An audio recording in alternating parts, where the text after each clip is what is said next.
Roland was an ordinary man, living his ordinary, insignificant life.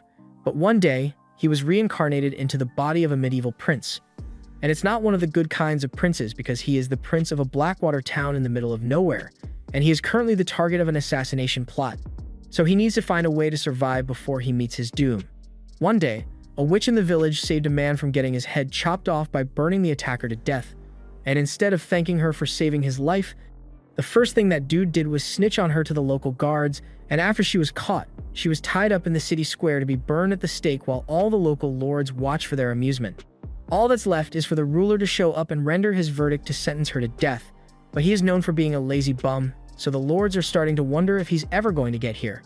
One of the prince's advisors, Barov, goes to find him, and as he is walking through the halls, he spots one of these maids, Tyre, and asks her if she knows where the prince is. But she tells him that the prince is currently still asleep in his room. Barov more or less expected that, so he believes Tyre and prepares to go in and wake him up. But Tyre looks really nervous, and she starts walking away as fast as she can. To Barov's shock, when he enters his room, he finds him unconscious and unresponsive in his chair. He approaches the prince cautiously while trying to wake him up, and to his relief, the prince eventually does regain consciousness, but he's not the same anymore. Roland wakes up in the prince's body, and he has no idea who he is or what he's doing here, but he is slowly recalling memories from the prince's brain to piece together what the situation is. Barov assumes the prince must just be groggy from sleep, so he reminds him that he still needs to make an appearance to sentence a witch to death. And though Roland is still unsure about what's going on, he decides to just play along for now and act the part. But judging by the memories the prince has from just before Roland took over, it's pretty safe for him to assume that he was poisoned in an assassination attempt, so he needs to be careful. Barov brings him out onto the stage where all the villagers are eagerly awaiting his verdict, but when he finds out that this is meant to be a witch trial, he is understandably confused because he had no idea witches even existed here. He can't bring himself to sentence someone to death when he doesn't understand the full situation, so he makes up an excuse and tells Barov that he is tired and that he will deliver a verdict at a later date. Barov is concerned and tries to convince Roland to just finish the conviction now, since everyone knows that if you don't execute a witch immediately after finding them, then there's a chance they'll attract other witches. However, Roland brushes him off and says it's not a big deal since they can always just catch any new witches that show up. Later on, Roland is going through town in his personal carriage to get a proper understanding of what this world is like, and from the looks of it, this is clearly a medieval country, and the people of this village don't seem like they are particularly fond of the prince. After Roland's little excursion, he returns to the castle to think about everything he has learnt, and it's not looking good for him. The public views Roland as an unreliable prince, and he is in charge of this insignificant territory in an ignorant and dangerous era. And to make matters worse, he is currently involved in a power struggle for the throne, so his life may very well come under attack at any point. That said, there's not much he can do aside from accepting things as they are, so he decides to live as this prince and make the best of the situation. The next morning, Roland calls for Barov to meet him in his room, and when Barov arrives, Roland asks him to take a seat so they can talk. Barov does as instructed, and there are actually a few things he wanted to talk to Roland about as well. So he asks him why he chose to postpone the execution back then because it's not something that should be delayed on a whim. Roland asks why it is so urgent, and Barov explains that there have been some recent sightings of witches out in the forest, and one of the guards managed to find this out there. It is a symbol of the Witch Cooperation Association. Roland has no idea what the witch organization is supposed to be, so he asks Barov to explain it, and he is informed that it is essentially a group of witches who have agreed to work together. Before the association was formed, witches always acted alone, but the association seeks to unite all witches towards the end goal of finding a place called the Holy Mountain. Roland asks what the Holy Mountain is, so Barov tells him that according to the rumors, it is a place where one can find eternal peace and happiness, and the witches are so dedicated to finding it that they have supposedly begun luring people into becoming witches. In fact, there are rumors that a group of girls who went missing near the port were actually kidnapped by the witches. So basically, Barov is worried that the Witch Association will find out that they haven't executed the witch yet, and come here to try and rescue her. He also mentions that witches have terrifying powers at their disposal, so it would be difficult for even the best of knights to stop them if they decided to attack. Speaking of powers, Roland asks what kind of power the witch being held actually has, and Barov tells him that she reportedly produced hellfire and used it to burn a man in the mines a few days ago, and the flames were so hot that the victim's skin melted clean off his body. Roland had originally thought the whole witch thing was just superstition, but if the witches really do have powers, then that makes things a whole lot more interesting. So Roland tells Barov to take him to where the witch is being held because he would like to talk to her before deciding on her execution. Roland then starts walking for the door, and Barov tries to convince him not to do it since he thinks it is far too risky, but Roland has already made up his mind, so nothing is going to stop him.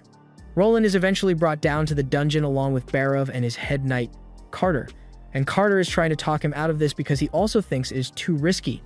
But Roland shuts him up by asking how he can be trusted to rule this territory if he is too scared to even look at the threats that it faces. A few moments later, they are brought to the cell of the witch in question, and once Roland finally gets a look at her face, he realizes that she looks like a perfectly normal girl.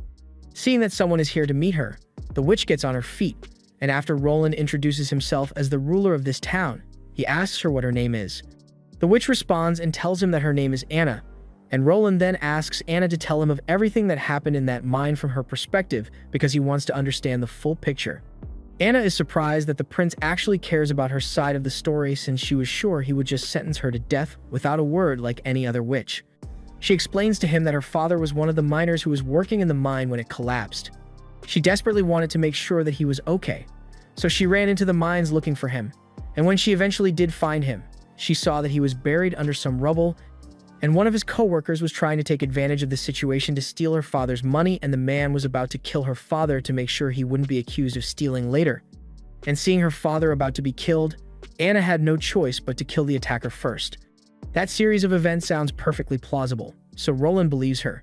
But if she killed the attacker and everyone else had already fled the mine, then Roland wonders how she was caught in the first place. Anna trembles a little when she recalls what happened, but she tells Roland that she was reported to the guards by her own father. Roland is shocked when he hears that Anna's own father snitched on her, and asks Barov if that's true, which he confirms. He was personally surprised by it as well, but the man likely did it because the reward for reporting witches is 25 gold pieces, which is a lot of money. Roland then goes on to ask Anna how exactly she killed the attacker since he must have been a lot stronger than her, to which Anna tells him that she used her magic, more commonly called the power of the devil by the townspeople. The very mention of her powers makes Carter and Barov recoil in fear, but Roland casually asks her if she can show him a demonstration because he is curious. Both Carter and Barov tell Roland to stop talking nonsense because the only thing stopping Anna from using magic right now is the God's Stone of Retaliation, which suppresses the power of witches, and if Roland takes it off to see her magic, then the results could be catastrophic. Even Anna tells him that it's a reckless idea because curiosity like that could lead to his death, but Roland isn't particularly worried because he knows that even if Anna was the kind of person to go for revenge, her target would be her father, not him. He then walks up to Anna and grabs the stone, but before he can take it off, Carter grabs Roland, telling him that he's about to make a terrible mistake, inadvertently causing the stone necklace to be ripped right off Anna's neck. And once the power of the stone is no longer restricting her magic, Anna is able to use her fire powers once more, engulfing the entire room in flames. Carter and the others drag Roland out of the cell to ensure his safety, and they urge him to leave the dungeon at once before Anna kills him. But Roland tells them they are overreacting because despite the massive volume of flames coming from Anna, none of those flames have actually left the cell, so she must be consciously controlling them to make sure no one gets hurt. But make no mistake, those flames are still incredibly hot, so hot in fact that the chains holding Anna's arms melt right off and her clothes are burned to ash in an instant. She then steps out of the cell and puts out the raging flames before asking Roland if he was satisfied with her demonstration. If so, she asks him if he can just kill her already because she is tired of being caged up like an animal, but instead Roland smiles and covers Anna with his cape, telling her that he actually wants to ask her to work for him. Roland has a lot of scientific knowledge from his past life, so he knows just how inexplicable the power of the witches is because the laws of thermodynamics say it shouldn't be possible for Anna to produce fire from nothing. Yet she is fully capable of doing so. In any case, while the intricacies of how her power works still remain a mystery to him, as far as he is concerned, Anna is incredibly valuable. Thus, he has put great effort into making sure she isn't hunted down anymore. A little while later, Barov comes in to tell Roland that he has finished organizing the cover-up and fool the townspeople into thinking that a different prisoner who was set to be executed was actually Anna. Roland thanks him for his diligent work.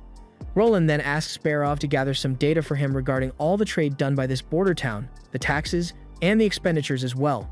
He also asked for info on the workshops in town as well, and Barov is genuinely surprised because he has never seen Roland take such an active interest in the affairs of the town before. He asks Roland if he is finally taking the royal decree seriously, but Roland doesn't really want to answer that question. The royal decree that Barov was talking about is related to the succession dispute Roland found out about earlier. His brother, Gerald, is in charge of the military stronghold in the north. Timothy is in charge of the economic hub in the east. His sister, Garcia, handles the trade port in the south, and Tilly manages the central district in the center of Silver City. All of his siblings were put in charge of prosperous and important regions, but as for Roland, he was basically banished to this small town in the far west. Roland asks Barov if he genuinely thinks he stands a chance at winning the succession battle with the current circumstances, and Barov would like to say yes, but he's not a LARPer. So he tells Roland flatly that he's got no chance. This town is broke AF with nothing going on, and on top of all that, the other nobles all think of Roland as nothing more than a bum, so it'll be practically impossible for him to gather any supporters as things are, and that's pretty much the response Roland was expecting to hear. He then asks Barov who he thinks holds all the power in the kingdom, and the usual answer would be Roland's family, the Wimbledons, but in reality, Roland tells him that all the power is held by the church. The only people who can be crowned as the new ruler of the kingdom are those who have earned the approval of the church, so no matter how many achievements Roland or his siblings rack up, it won't matter in the end. That's why Roland wants to dismantle the hold of the church on the kingdom, and the best way to do that is to start by dismantling the lies of the church. For instance, the lie about all witches being evil. Barov asks if that's why he chose to save Anna, but instead of answering, Roland reminds Barov that he has been working as an assistant financial advisor here for 20 years. But if Roland ends up winning the royal decree, then Barov may get a title bump to something like right-hand man of the king, and Barov understands what Roland is trying to suggest. Barov then left Roland's room, and as he is walking away, Carter tries to get his attention to see if Barov managed to talk some sense into Roland about giving up on his witch plans, but Barov doesn't seem interested in talking about that right now. Meanwhile, out in the courtyard, Anna is currently deep in thought, wondering what Roland plans to do with her because earlier today, Barov came to her, telling her that Roland had prepared an equal employment contract for her. It basically means that she will be required to complete various tasks from Roland, and in exchange, he will pay her 1 gold per month, which is more than most people's annual salary. She could hardly believe it, so she asked Barov if it was a mistake, but Barov assured her that the salary was chosen by Roland himself, so there is no mistake. It's not like Anna has many other options, so she can't exactly refuse, but now she can't help but wonder what Roland plans to make her do. Just then, Roland comes out to greet Anna and asks her if she slept all right last night.